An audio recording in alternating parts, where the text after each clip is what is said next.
one of America's most largest and storied news organizations dropped a bombshell report today, and we are going to unpack it. It is all too rare for the media to take a look at their role in the political process. They depend on Jon Stewart and The Daily Show for that. And the news media loves to tell us that they have learned their lesson from 2016.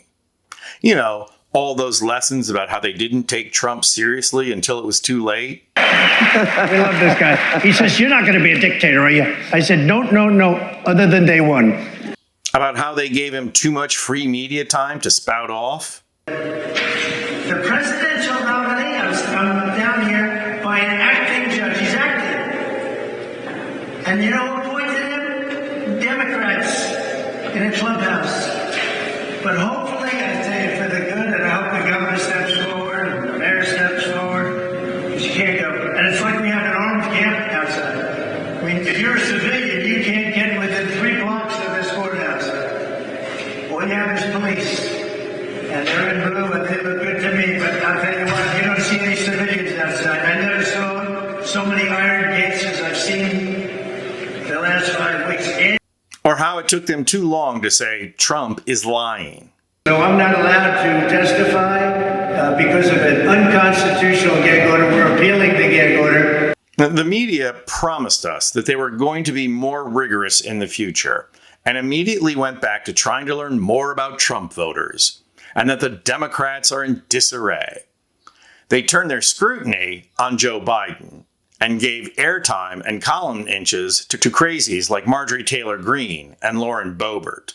At last count, Donald Trump is under indictment in 4 separate criminal cases, having already lost 2 civil cases, one of which rendered him guilty of rape. And he is still the Republican Party's presidential nominee. And even his biggest challenger, Nikki Haley, just bowed down and kissed the ring. So if you're wondering to yourself, how can this be? How can this guy still be a viable candidate? Then the answer lies in polling. You can't be a viable candidate if you don't have poll numbers. And polls keep reporting that Trump is holding on an edge over Biden. Oh, wait, wasn't that another lesson from 2016? The polls got it all wrong? How could they have gotten it so wrong? Well, the answer is these highly paid and highly scientific pollsters did not keep up with the times and were only polling on landlines in 2016. Well, that is today's bombshell. The New York Times today finally admitted what we all should have known. The polling on Trump-Biden 2024 is vastly misleading.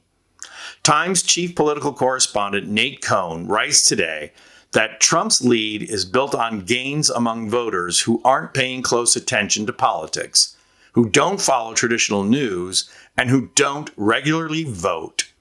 Disengaged voters on the periphery of the electorate are driving the poll results and the storyline about the election.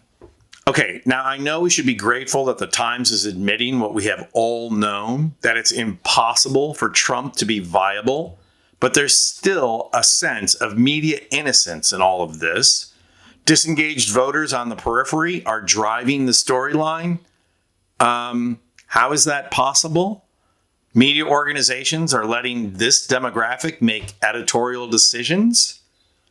The polling, in other words, has been inept or slanted, and reporters and editors did not look at the data critically. They went chasing instead after themes that would sell stories. So forget about 2016. Let's go back and look at 2012. Remember the Republican primaries?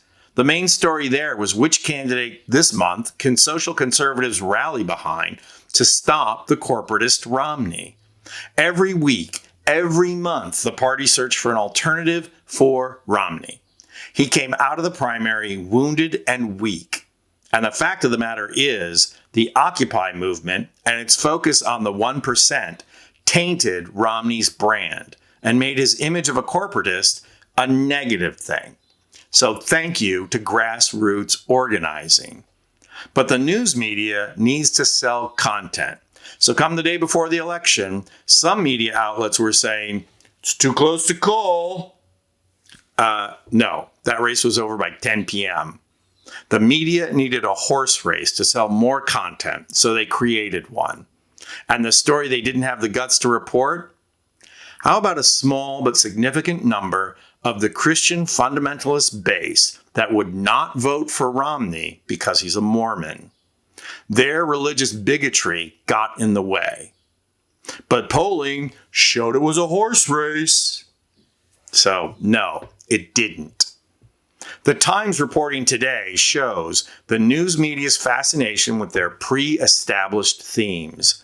They have always been obsessed with Trump voters.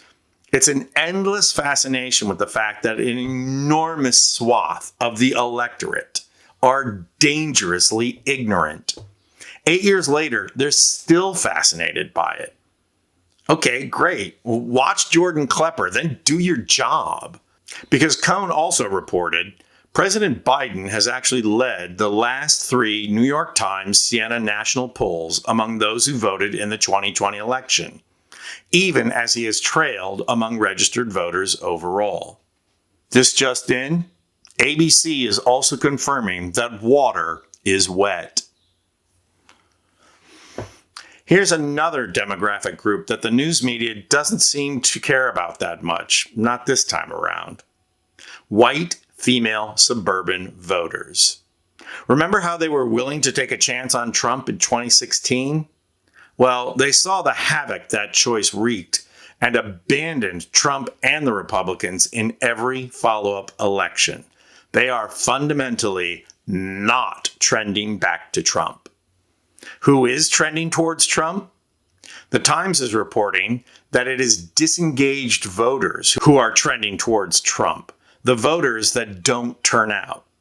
This doesn't mean that Democrats should start popping champagne corks, but it does mean that Democrats need to stop venting their spleens over Biden's age and start focusing on what matters: the economy, record low unemployment, the significant increase in American manufacturing jobs, not to mention the complete corruption of Donald Trump and an activist and partisan Supreme Court who is willing to bail him out at every turn.